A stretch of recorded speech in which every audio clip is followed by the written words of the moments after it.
வகைகள்ல தவம் ஸ்பரிச தீட்சை, நயன தீட்சை, மானச தீட்சை, வாசக தீட்சை, சாத்திர தீட்சை, யோக தீட்சை, ஔத்ரி தீட்சை, ஓசை தீட்சை, ஒலி தீட்சை மற்றும் ரச தீட்சை. 10 தீட்சை இருக்கு. இந்த 10 தீட்சைகள்ல குருமார்கள் நமக்கு ஏதாவது ஒன்றைத்தான் சொல்லி கொடுப்பார்கள். ஞாபகம், ஏதாவது ஒன்றை சொல்லி கொடுப்பாங்க. அந்த ஒன்றை பிடித்துக் கொண்டு நம்ம வாழும் காலத்திலேயே இறை உணர்வை பெற வேண்டும். இதுதான் குருமார்கள் நமக்கு சொல்லிக் கொடுத்த ஒரு உபதேசம். ஆனால் கலியுகத்தினுடைய குரு அருள் தந்தை வேதாத்ரி மகரிஷி அவர்களுடைய சிறப்பு என்னவென்றால், ஒரு தீட்சையே நமக்கு கிடைக்காதான்னு ஏங்கி தவித்த இந்த கலியுகத்தில் இருக்கிற மக்கள் கிட்ட நடுவில் மனவளக்கலை வேதாத்திரியத்திலே நம்முடைய குரு அவர்கள் நமக்கு 10 தீட்சையும் சேர்த்து தான் இந்த மனவளக்கலையிலே கொடுத்திருக்கிறார். 10 தீட்சையும் ஒரு சேர ஒரே இடத்துல நமக்கு கொடுக்கிறார் குரு. அப்போ ஒரு தீட்சை கிடைத்தாலே நம்ம இறை உணர்வாளர்னு சொல்லும் பொழுது 10 தீட்சை கிடைச்சதே. நாமெல்லாம் யார் அப்போ? நம்மெல்லாம் யார் அப்போ? நம்மெல்லாம் யார? தேவி மனிதர்களா? நாம அத்தனை பேருமே வேதாத்திரி மகரிஷி. அதெல்லாம் அவர் சொன்னார், நம்ம அத்தனை பேருமே வேதாத்திரி மகரிஷி தான். அத்தனை பேரும். ஸ்பரிச தீட்சை உங்களுக்கு தெரியும், தொட்டு உணர்த்துதல் ஸ்பரிச தீட்சை. ஏன் எடுத்த உடனே தொட்டு உணர்த்துதல் தீட்சை நமக்கு கொடுத்தார்கள்? அதுக்கு ஒரு காரணம் இருக்கு. என்ன காரணம்னா, தொட்டு காட்டாத வித்தை நமக்கு சுட்டு போட்டாலும் வராது. அதனால தொட்டு காட்ச முதல்ல குரு. அப்ப அந்த தொட்டு காண்பித்த வித்தை தான் முதல் தீட்சை, ஸ்பரிச தீட்சை. நமக்கு கிடைச்சதா? கிடைச்சது. ஆக்கினை தவத்திலையும் சாந்தி தவத்திலையும் நமக்கு ஸ்பரிச தீட்சை நமக்கு கிடைச்சது. 2வது நயன தீட்சை. கண்கள் வழியாக குருவினுடைய ஆற்றல் சீடருடைய கண்களுக்கு என்ன ஆகுது? மாற்றம் பெறுகிறது. அப்ப குருவினுடைய ஆற்றல் நிறைய பேர் நம்ம நினைக்கலாம், எனக்கு வேதாத்திரி மகரிஷி தீட்சை கொடுக்கலையே, மன்றத்தில் ஒரு ஆசிரியர் தானே தீட்சை கொடுத்தார். அப்ப தீட்சை கொடுத்த ஆசிரியர் யாரு? அவரும் ஒரு வேதாத்திரி மகரிஷி. அப்ப அந்த தீட்சை நான் கொடுத்தேன் அந்த இடத்துல இல்லை.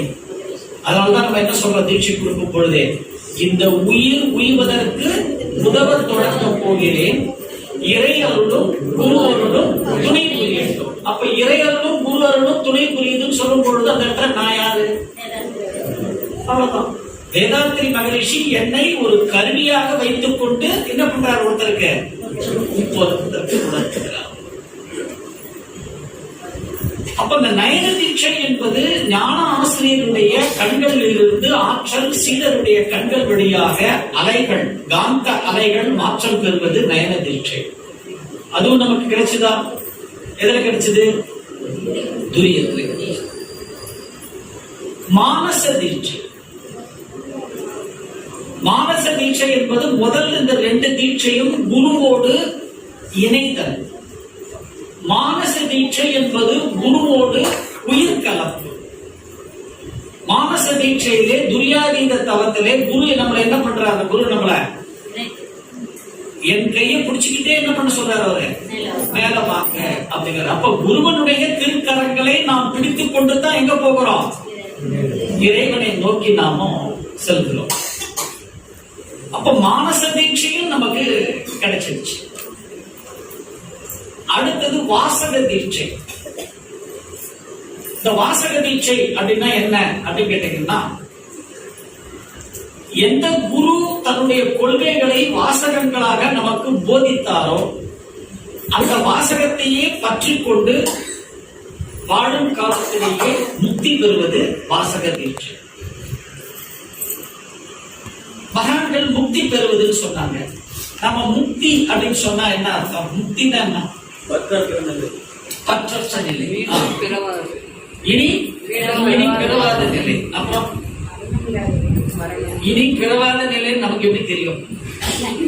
நம்ம போனதுக்கு அப்புறம் தான் இவர் முக்தி அடைந்தார், சிவலோக பதவி அடைந்தார், வைகுந்த பிராப்தி அடைந்தார்னு காடுல போடுவாங்க. நமக்கு தெரியுமா? தெரியாது. நம்ம பார்த்த பாதை முதலே பார்க்க முடியுமா? அதை நம்ம பார்க்க முடியாது. எப்போ? அப்ப முக்தி என்ன? வாழும் போதே இறைநிலையை உணர்வது. வாழும் போதே இறைநிலையை வாழும் போதே இறை உணர்வு பெறுவது. அதுவா? சரி, இன்னும் கொஞ்சம் வாங்க. நம்மெல்லாம் வேதாத்திரி மகரிஷின்னு சொல்லிட்டு இருந்தேன். அன்பும் கருணையும். Right, okay. இப்ப வீட்டுக்கு போனா அந்த அன்பும் கருணையும் அப்படியே இருக்கணும். வேற வேற முற்றிய நிலை எதுல? ஆன்மீகத்தில் முற்றிய நிலை, முதிர்ந்த நிலை, முதிர்ச்சி நிலை. சரி, தொண்டு செய்வது. தொண்டு யாருது? தொண்டு செய்வது. Right, okay. குணநல பேர்.